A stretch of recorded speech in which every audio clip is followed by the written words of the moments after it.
On behalf of the Education Committee, this is the education session where we basically wanted to be able to try to answer some questions about changes in the American Board of Surgery, as well as give you guys a little bit more about the electronic resources that are available as part of the American Pediatric Surgery website and the Ped Search Library. This is my co-moderator, Dr. Romeo Ignacio from San Diego. And this is Grace Mack from Chicago. Before we get started, we want to give a tribute to Dr. Edward Tank. He's one of the first founding fathers for APSA, and this could be presented by Dr. Julia Shelton, by Dr. Laura Holliger, as well as Dr. Brian Jones.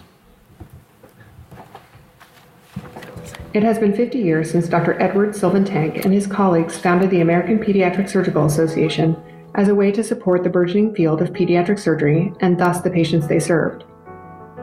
Prior to its founding, and in his early years as a practicing pediatric surgeon, Dr. Tank struggled to get the specialty its deserved respect.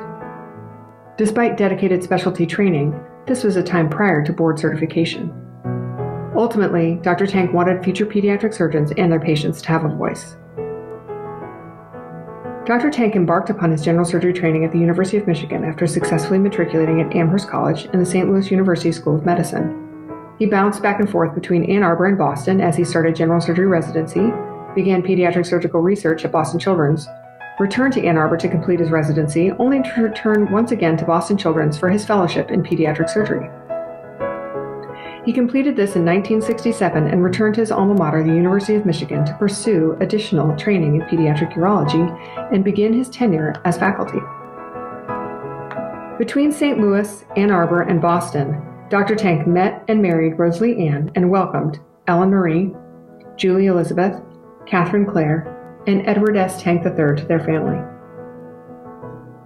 In 1973, Dr. Tank got the call to make a new trail west to Portland, Oregon, and the Oregon Health Sciences University, where he took the position of Chair of Pediatric Urology.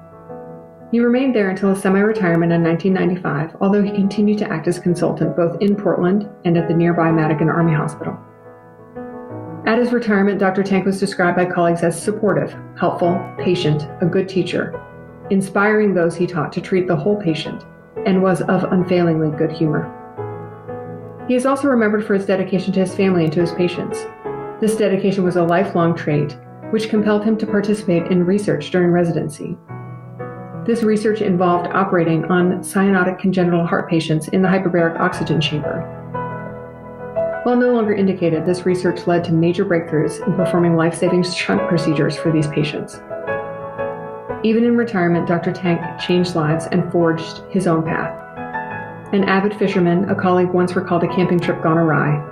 A lack of camp stove fuel and appropriate directions ultimately ended well with a whopper of a fishing story to tell, perhaps only slightly embellished. But Dr. Tank is probably best and most appropriately celebrated by a child.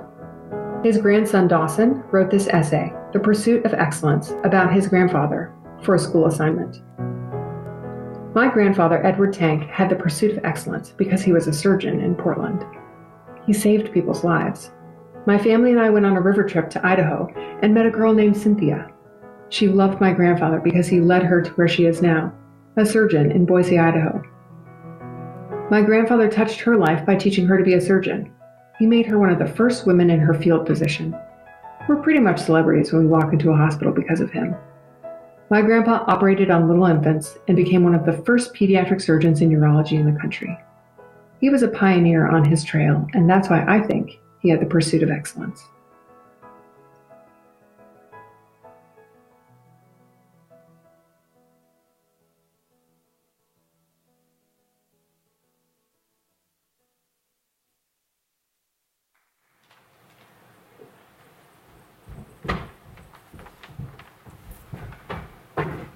Sorry, still setting up.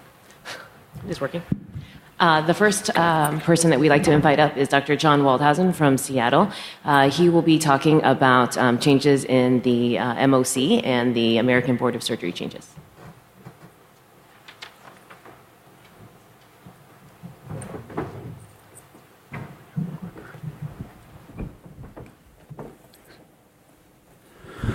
Well, good morning and welcome. On behalf of the American Board of Surgery, I've been asked to talk to you about a new and exciting program that's going to replace MOC. Now, I know what many of you may be thinking. New, exciting, and the American Board of Surgery are not commonly words strung together in the same sentence. But I assure you there's some truth to this, and as I go on in this talk, I have some data that I hope proves the point. So my objectives over the next 20 minutes or so are for you to understand what this continuous certification process is for both adult and pediatric surgery, and then I want to give you some updates on what your pediatric surgical board is doing. So this is the vision statement for the American Board of Surgery. It's to unify surgery in the pursuit of excellence in patient care, and that's what this new program is all about.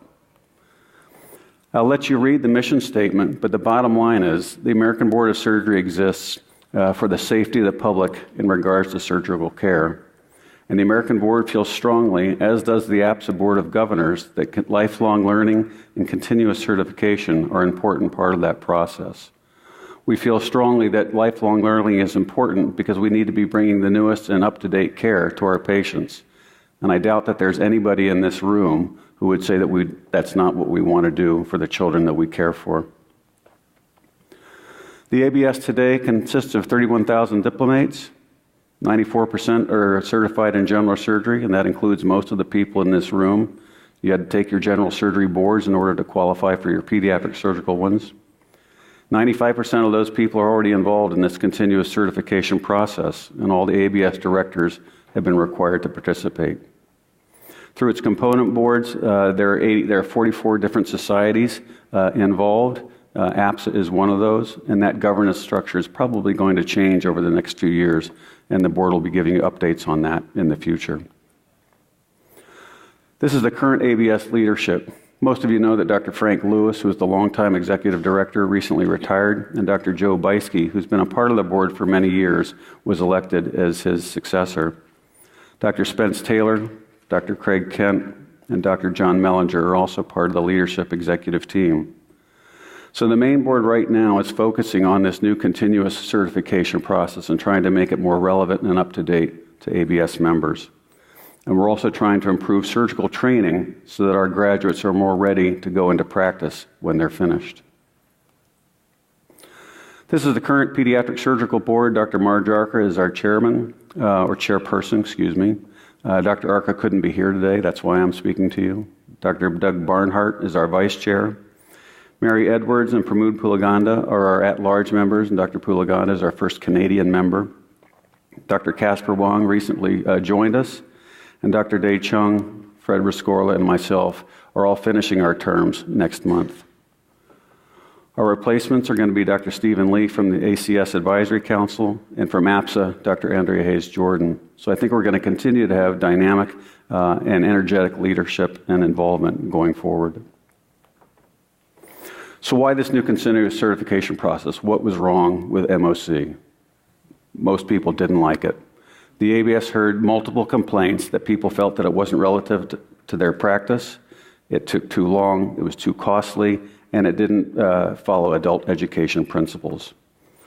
So this new process is meant to provide a new national standard for continuous certification for surgeons. It's going to demonstrate an ongoing commitment, and the standard is going to be defined by the community of surgeons. One of the reasons that this is so important is that if we as surgeons don't define what this standard is, somebody else is going to do it for us. Politicians, insurance companies, and I don't think there's anybody in this room who would say that it's not a surgeon who can best define what the standard of care should be for the children we take care of. So in 2018, this new process started for general surgery. In 2019, it's going to start for us, pediatric surgery, as well as surgical critical care and vascular surgery. Each component board determines the questions for their specialty, and right now the pediatric surgical board is writing questions with input from the professional development committee. And this whole program is to respond to diplomates' complaints about the current MOC system.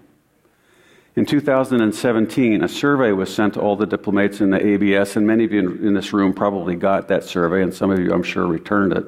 And this new continuous certification program is based on a lot of those survey results. Over half of the people who responded wanted an open book exam rather than the 10-year high-stakes exam. 2/3 of the people wanted to take the evaluation no more frequently than every other year. And the vast majority were interested in being tested on core concepts in general surgery and then specialty-specific content that was relative to your practice. So if you've been doing hepatobiliary surgery for the last 20 years and haven't thought of breast surgery in that period of time, you don't have to do CSAP and figure out what the BRCA genes and all that sort of thing are anymore. That's going to be gone. So for general surgery, it's a 40-question assessment. 20 of those questions are in core principles of general surgery, something that the board feels that everybody should know. The next 20 questions are from practice-related areas, and currently you can choose one of 4 topics: general surgery, the abdomen, alimentary tract, and breast. And with input from various specialty societies, those choices are going to be increased in the future. Currently in pediatric surgery, when the exam rolls out this fall, it's going to be a 40-question exam. There won't be any subspecialty component. Whether that'll happen in the future is not clear, and that'll be up for the board to decide going forward. The content is written by surgeons in both academic practice as well as community practice and even rural practice to get a broad representation of what's really important to the practice of general surgery today. The assessments have an educational format, so instead of cramming in CSAP and regurgitating a bunch of facts on a high-stakes exam every 10 years, these are open book. You have 2 weeks to take the exam once you start it. Each specific question, however, has no time limit. You don't have to travel to a testing center. You can take it from the comfort of your own home, in your office, cup of coffee at your side. As Dr. Snyder said, a mimosa or a Bloody Mary, if you're brave enough.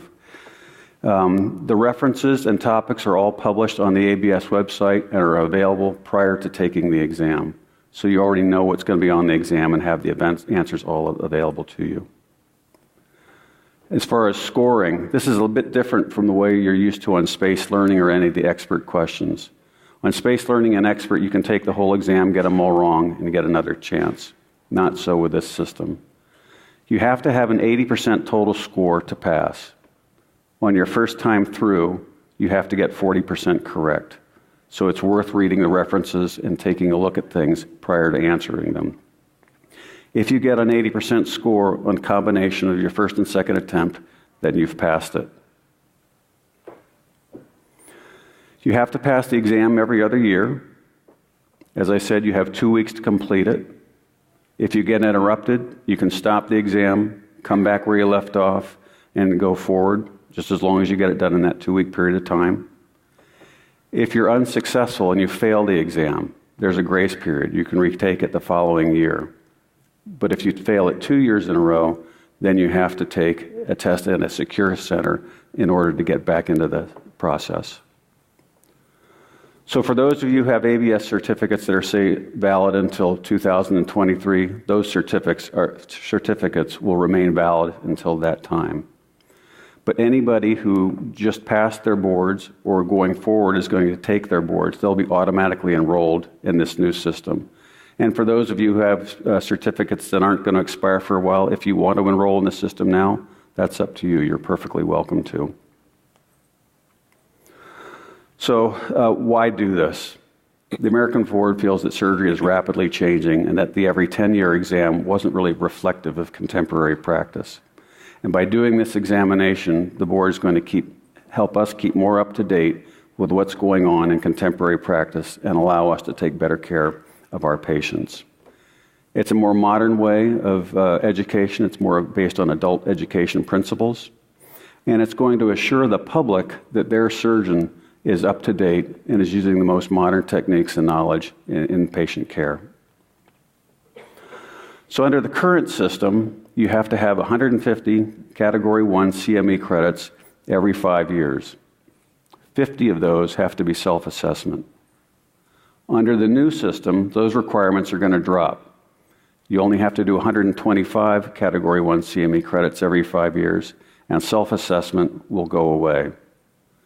For those of you who don't enroll in the program until your current certificate expires, you'll be under the old program requirements, the 150 and the 50 self-assessment. But as soon as you enroll in this new continuous certification process, those numbers get reduced. The CME has to be related to your practice.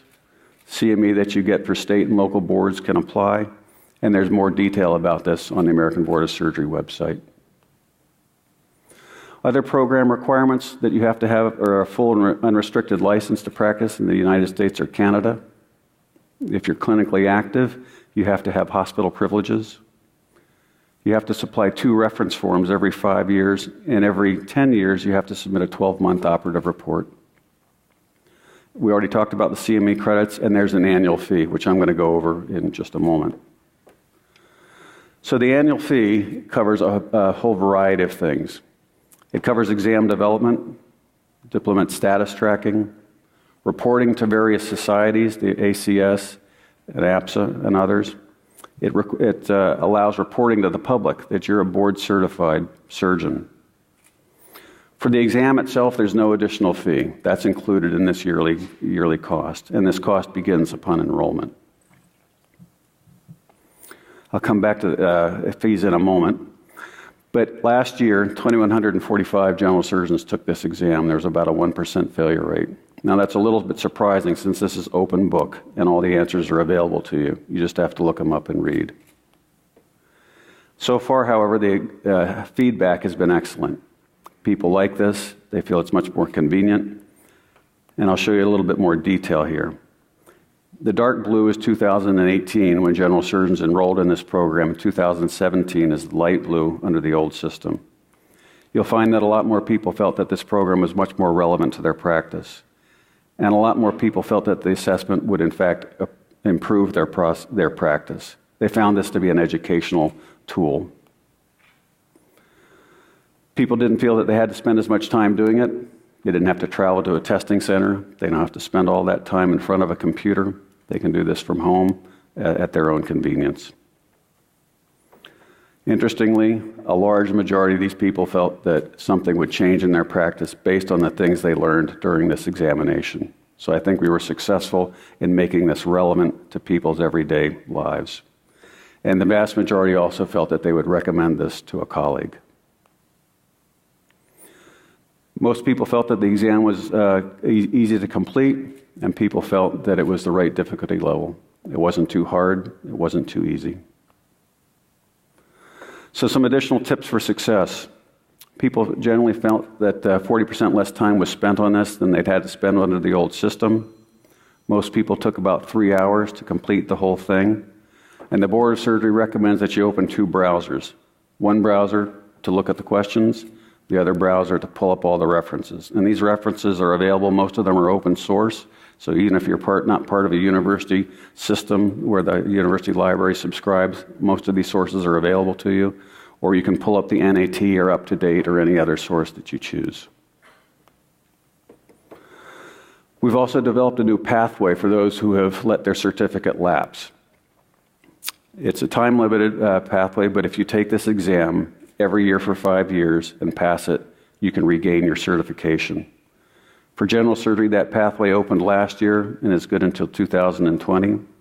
For pediatric surgery, that pathway will open this year and will be good in 2021. And then after that, you'll have to take a high-stakes security exam if you want to regain your certificate. So we're developing similar assessment programs for specialty care and pediatric surgery. As I said, each component board determines what that specialty is, and we are looking for candidates to work with the American Board of Surgery to help us write these questions. Currently, the Professional Development Committee is doing it, but we're going to form other committees similar to those that help write the PSITE in-service training examination and questions for the qualifying examination. So we're trying to streamline the process and make it more convenient. So here's some of the more specific cost data. If you take your first certificate, it's $285. That applies for your general surgery certificate for most of the people in this room. To then get your pediatric surgery recertification, it's $150 more. If you want to get your critical care certificate recertified, it's $150 after that. So if you look at the 10-year cost, it comes out to similar to what we're paying now, but because you don't have to travel anywhere, you don't have to buy extra materials, you don't have to take time off from work, the overall costs are probably less than they had been in the past. So what are the advantages to this new system? It's far more relevant than the old one. It highlights education rather than rote memorization and regurgitation of facts that perhaps we didn't really need to know. It's far more convenient and flexible. It takes test time to prepare because all the answers are there available for you. There's cost savings, and really the focus is on improving patient care and making us better surgeons so that we can take care of the children. So in the future plans, the ABS wants to continue to try to make this even more convenient and beneficial, more flexible. And any feedback that you have after you've enrolled this process, please speak to any member of the Pediatric Surgical Board. We look forward to hearing from you. As I said at the beginning of this talk, one of the main reasons to do this is that surgeons themselves need to take charge of what certification means. We can't let this go and be defined for us by insurance companies, politicians, or outside sources, because it's nobody other than a surgeon who really can define what constitutes the best care for a child. The American Board encourages you to go to the website, update your status, make sure they know how to get hold of you so that we can do proper tracking and you can stay up to date with some of the requirements that you'll have to do to maintain your certification. So let me spend the last few minutes talking about the Pediatric Surgical Board updates. The Ped Surgery Board was one of the few boards in general surgery that didn't have minimum case requirements in order to allow candidates to sit for their examinations. In the past, minimum requirements had been in place that applied primarily to programs. And if a candidate didn't meet those requirements, then the program was on the hook to be problems with the RRC. So for the first time, now the candidate is potentially on the hook and unable to sit for their boards if they don't have appropriate caseloads. So it's going to be incumbent on the program directors and on the fellows to keep their case lists up to date and current, and for the program directors to keep an eye on these caseloads so that somebody doesn't get towards the end of their fellowship and realize that they don't have enough case, because you won't be able to sit for either your qualifying examination or your certifying examination unless those caseloads are met.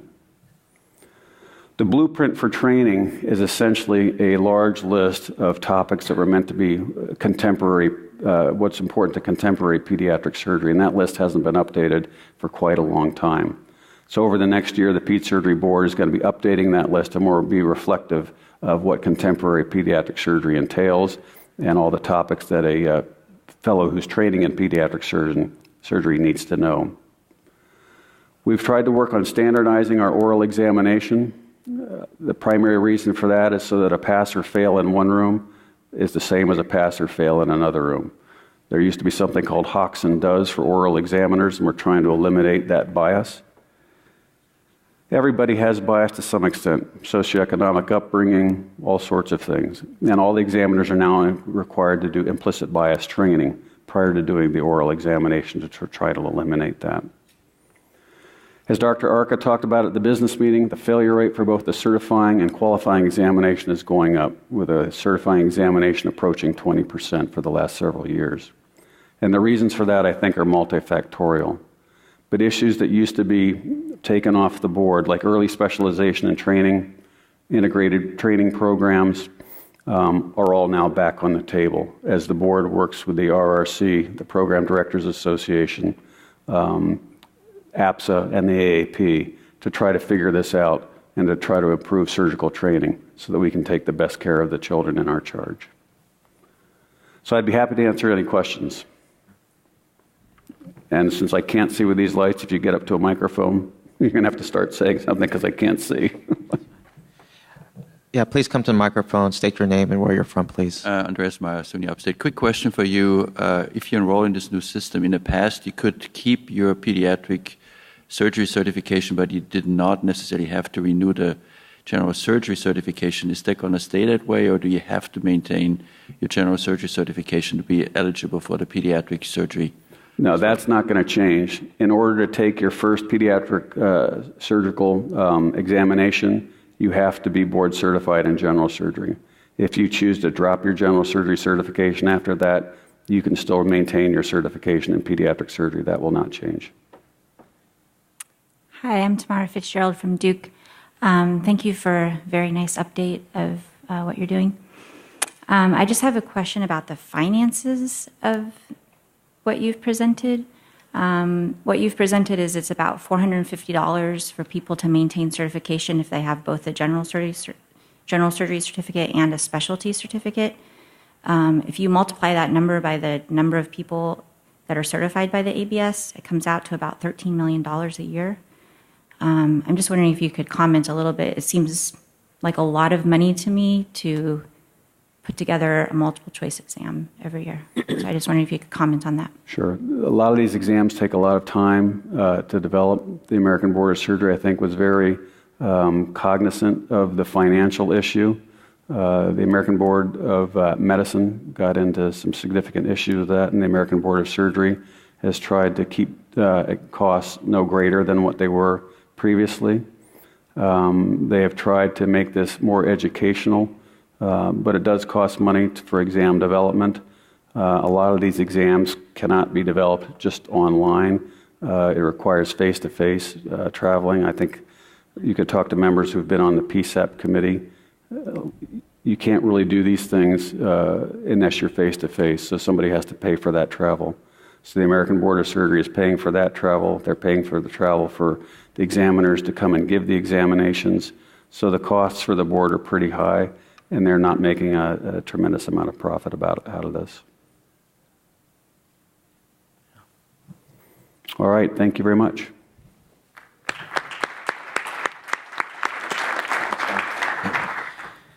Our next speakers will talk about updates with our pediatric surgery library, as well as our Not Another textbook. That's Drs. Pramod Puligandla, Dr. David Powell, and Dr. Janice Taylor. We all logged in? Okay, great. Is this going to be up there? Yeah. Okay, all right. We are going to go through the... Am I still logged in? Can we actually get the live computer Can I have that? Up on the screen? Rather, this was a backup. Yep, perfect, thanks. Oh, perfect. Okay. So what we're going to do is we were going to go through the updates to the pediatric surgery library for the internet-based resources that are available to APSA members, and also what are all the material that's now free resource-wise that Dr. Powell will go over briefly as well. Are you saying? Yeah, it's good. So we'll start out first with the updates from the enhanced aspects of the Not a Textbook. Great. So thanks for the opportunity. So everyone hopefully has had had the chance to look through the NAT, and I think just based on the data that's been presented, many people are using it.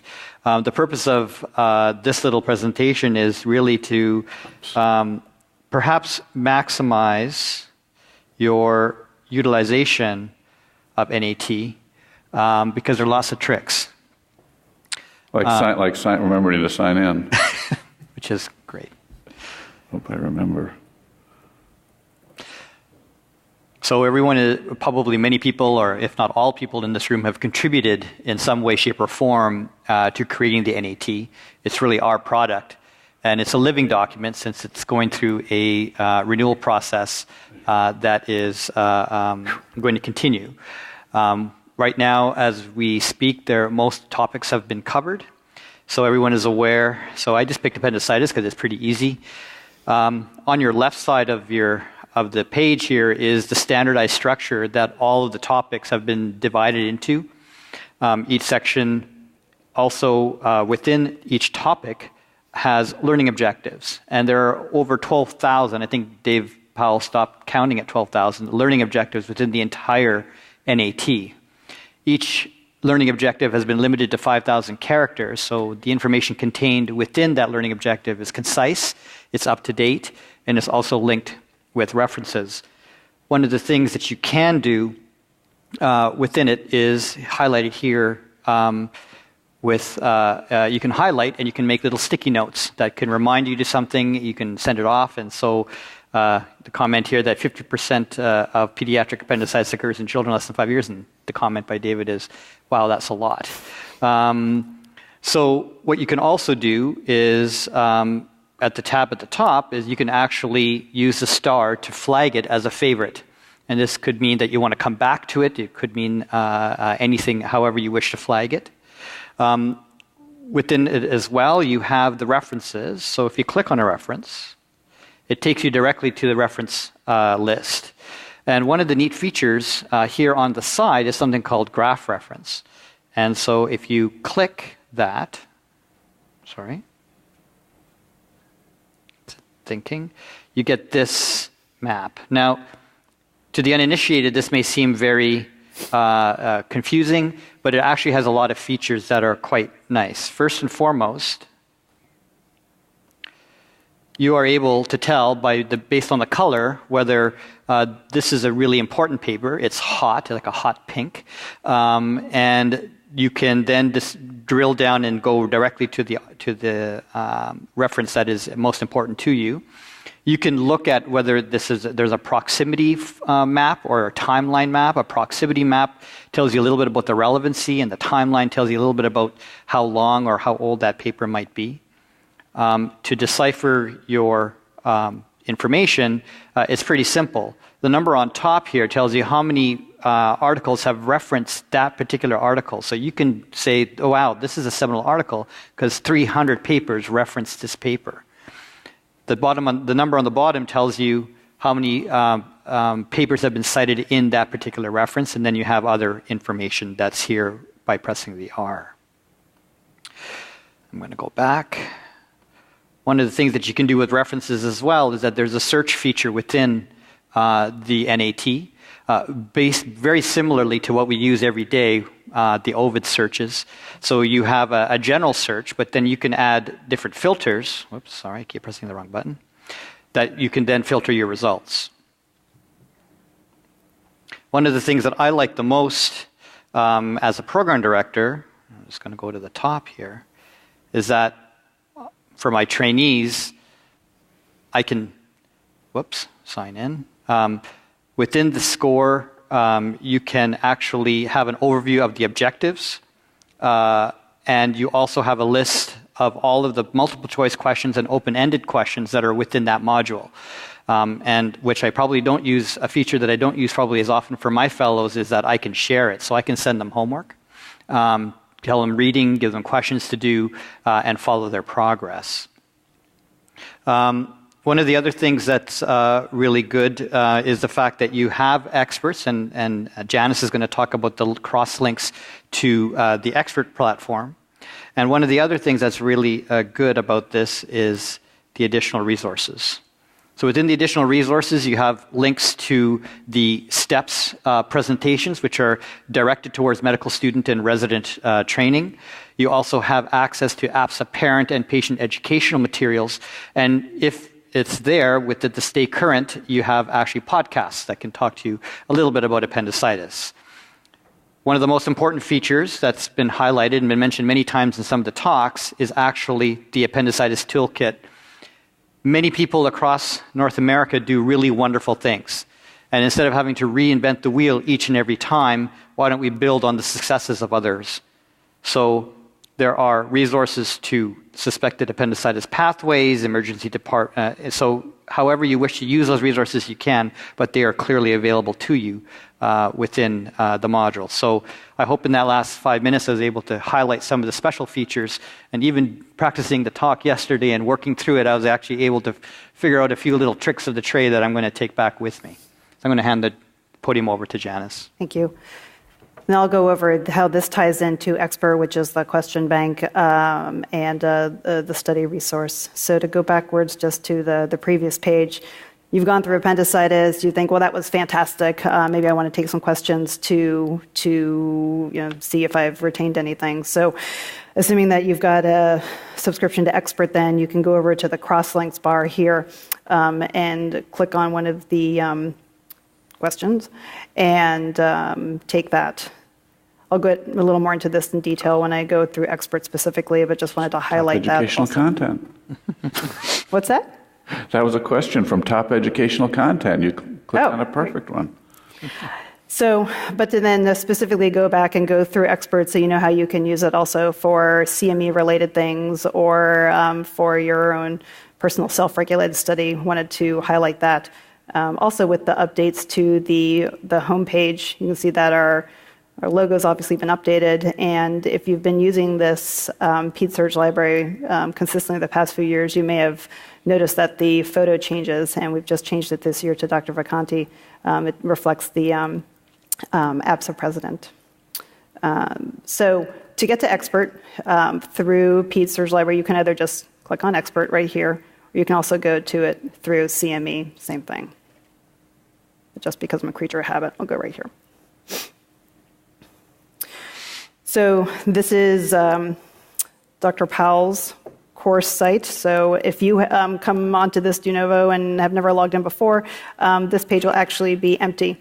And then this is where you can build your courses, or it shows you what you've already taken. So for those of you who finished the spaced learning questions, it will show up on this My Courses part. If you click on the down arrow, so it tells you when the start date, it tells you the total number of credits that you can get from if you've completed it. Hovering over it also tells you if there are any critical care or trauma credits specifically when you need those for CME or for trauma verification. And then how many questions there are in each thing. You can also, the email blasts, also when they have questions related to them, you will have see the related questions and articles of interest. And same thing, you can click straight to that and go to there. You can browse through the courses as well if there's nothing specific that you want per se, or you want to take go through and pick and individualize it for yourself. You can also access it from the article-based, the Browse Courses tab. So if you want to take anesthesia, questions related to there, you can go through and take a question here, and then let's just take one right now so you can see what happens when you click an answer correct or otherwise. So 8-month-old boy, we can all read it silently together, I suppose.